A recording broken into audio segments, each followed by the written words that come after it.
El pavelló Vic Salut deixarà de rebre pacients. Aquesta és una notícia positiva que indica que els hospitals de Vic i Manlleu poden suportar el volum de nous infectats per coronavirus que continuen arribant als seus centres.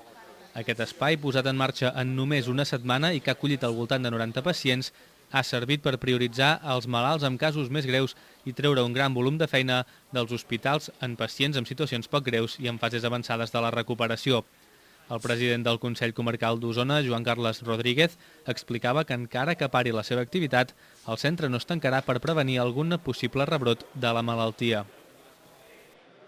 O sigui, Vic Salut el que ara deixarà és d'acollir pacients, però de manera temporal. O sigui, evidentment, tota la logística i la infraestructura que s'han muntat es manté per si es necessita de reobrir de nou. O sigui, per tant, simplement deixa de rebre pacients.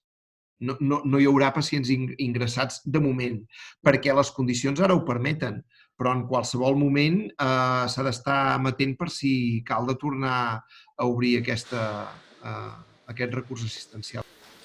Les autoritats sanitàries de la comarca es mostraven satisfetes per com ha funcionat l'assistència en aquest centre i esperen que ja hagi complert amb el seu objectiu.